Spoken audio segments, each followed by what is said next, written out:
Now, I am from Chicago. So, you know a little snow was not going to keep me away. Which is why I can relate to New Hampshireites. Because, this is just like a dusting. It's like, what's the big deal? There's no big deal. When Air Force One landed, there were like 50 people waiting to shake my hand. They got icicles on their eyebrows. I'm like, hey, great weather. So I want to thank all of you for making the trek out here. I really appreciate it. I just had a chance to look at some of the cutting edge work that's being done here at the auto shop. Earlier this week I gave a speech to American auto workers where I said that one reason this country has an auto industry today is because we're not just building cars again, we're building better cars. We're building cars that use less oil, cars that go further on a gallon of gas, and in part, that's because of what's happening in places like this community college. It's because of so many of you. Now, I don't need to tell you why fuel efficiency is so important, especially right now. Most of you have filled up your gas tanks in the last week or two. Am I right? Yeah. It hasn't been a happy experience. You've seen the prices go up almost every day, and you've already felt the pinch. Whether you own a car or maybe you own a small business and that uses energy, some of you have no choice but to drive a long way to work. And higher gas prices are like a tax straight out of your paycheck. And in the winter, the rising price of oil is also making it more expensive to heat your homes. Now, I know this is hard to believe, but some politicians are seeing higher gas prices as a political opportunity. You're shocked, I know. But it's true, right in the middle of an election year. Who would have thought? So recently, the lead in one news story said, and I'm quoting here, gasoline prices are on the rise and Republicans are licking their chops. Licking their chops.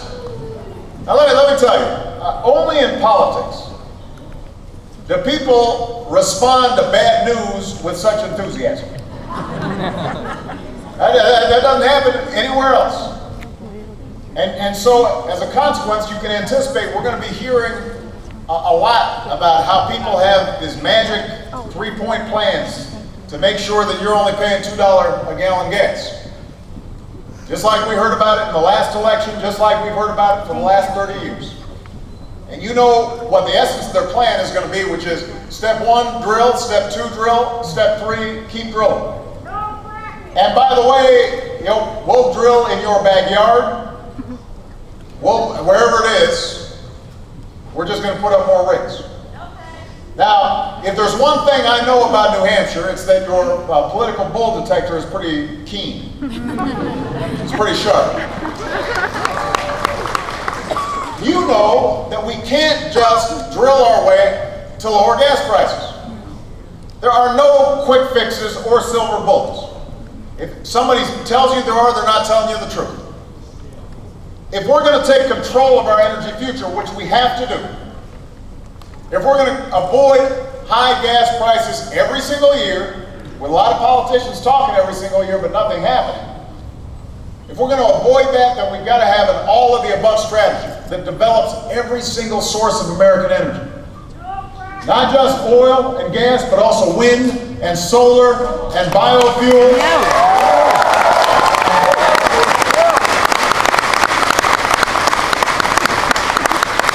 We've got to keep developing the technology that allows us to use less oil in our cars and trucks. Less oil in our buildings and our factories. And that's the strategy we've been pursuing for the last 3 years. And it's the only real solution to this challenge. Now here's the good news. We're making progress. And you can see it in this chart. There's a chart behind me right here. We're using visual aids today. The bar on the left shows that 6 years ago, 60% of the oil we used was imported. Since I took office, America's dependence on foreign oil has gone down every single year.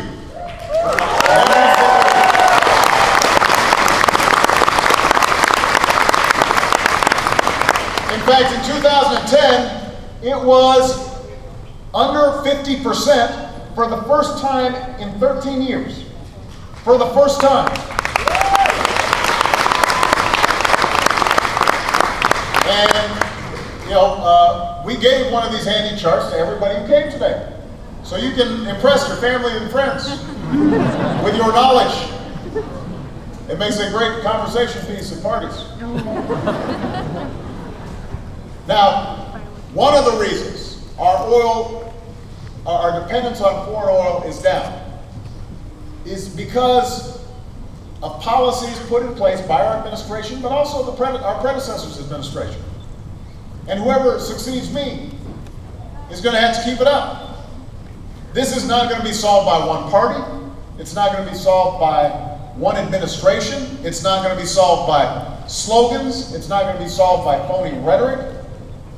It's going to be solved by a sustained, all of the above energy strategy.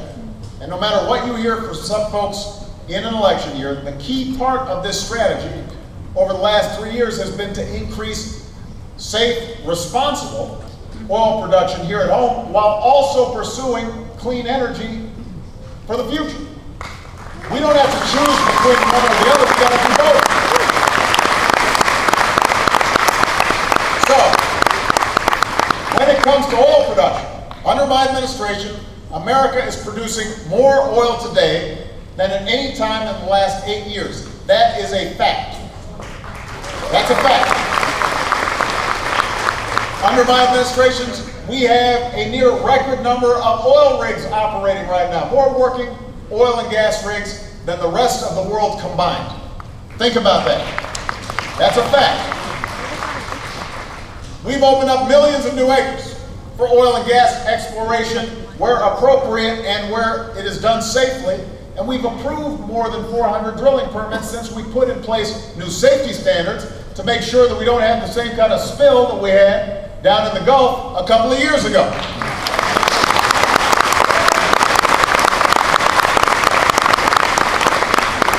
And we've approved dozens of new pipelines to move oil around, including from Canada. Just this week, we announced that we'll do whatever we can to help speed the construction of a pipeline in Oklahoma that will relieve a bottleneck for oil that needs to get to the Gulf. And that's going to help create jobs and encourage production. So we're focused on American oil production. We are doing all that we can in a safe, responsible way to make sure that American oil production and gas production is high. But here's the thing. The amount of oil that we drill at home doesn't set the price of gas on its own. And the reason is because oil is bought and sold on the world energy market. And just like last year, the biggest thing that's causing the price of oil to rise right now is instability in the Middle East. This time it's Iran. But a lot of folks are nervous about what might happen there. And so they're anticipating there might be a big disruption in terms of flow. And when uncertainty increases, speculation on Wall Street can drive up prices even more. Those are the short-term factors at work here.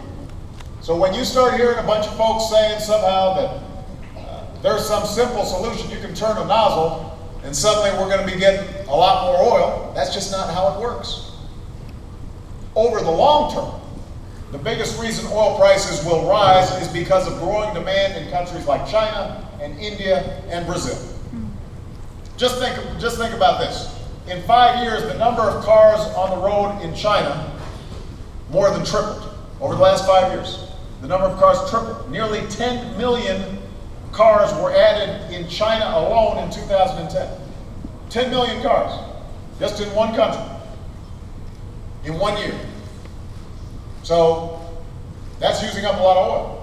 And those numbers are only going to get bigger over time as places like China and India get wealthier, they're going to want to buy cars like we do, and they're going to want to fill them up like we do, and that's going to drive up demand. So what does this mean for us? What does this mean for America? It means that anybody who tells you that we can just drill our way out of this problem does not know what they're talking about, or they're not telling you the truth. One or the other.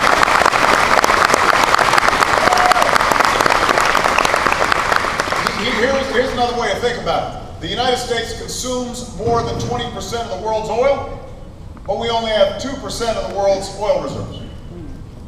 20% we use, we only produce 2%. And no matter what we do, it's not going to get much above 3%.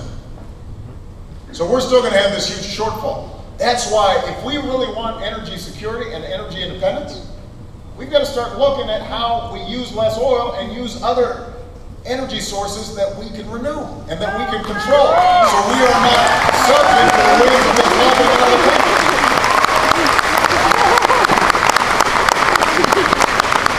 We have to keep developing new technology that helps us use less energy. We've got to keep relying on American know-how and ingenuity that comes from places like this one, Nashua Community College. That's our future.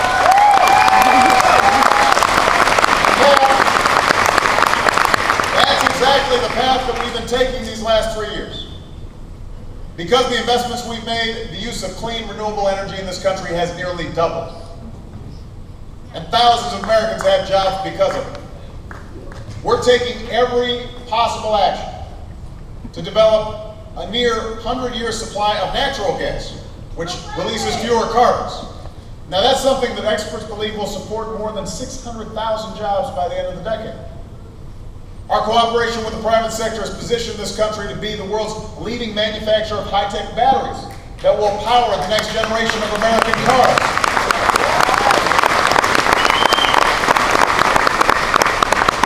And after 3 decades of doing nothing, we put in place fuel economy standards that will make sure our cars average nearly 55 miles per gallon by the middle of the next decade. That's nearly double what we have today.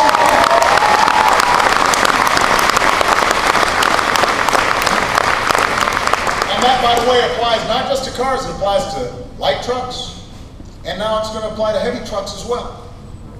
So that means that every time you fill up, you can think to yourself, you know what, I won't have to fill up again for 2 weeks instead of 1 week. Yeah, that's worth applauding. Because what that means is that'll save the typical family more than $8,000 at the pump. And it means that this country will reduce our oil consumption by more than 2 million barrels a day, which means we can continue to see a decline in how much imported oil we need. And that's good for our national security, that's good for our economy, and it's good for our environment.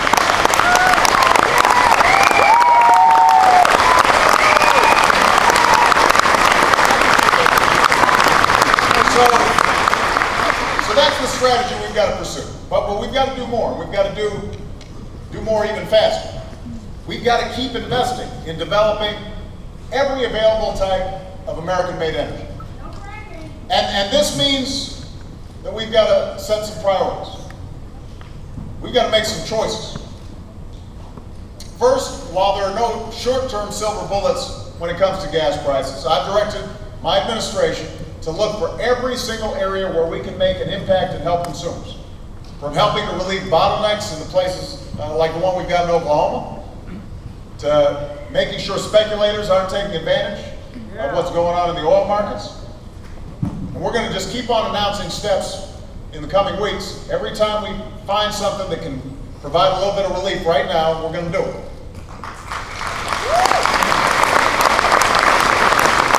But over the long term, an all of the above strategy requires the right incentives. And here's one of the best examples. Right now, $4 billion of your tax dollars, $4 billion, subsidizes the oil industry every year. $4 billion. Now, these These companies are making record profits right now. Tens of billions of dollars a year. Every time you go to the gas tank, or fill up your gas tank, they're making money. Every time. Now, does anyone really think that Congress should give them another $4 billion this year? No! Of course not. It's outrageous. It's inexcusable. And I'm asking Congress, eliminate this oil industry giveaway right away. I want them to vote on this in the next few weeks.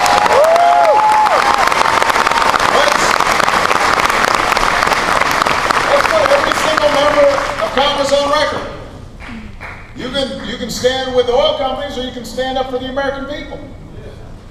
You can keep subsidizing a fossil fuel that's been getting taxpayer dollars for a century, or you can place your bets on a clean energy future. So I'm asking everybody here today, anybody who's watching at home, let your member of Congress know where you stand. Will you do that?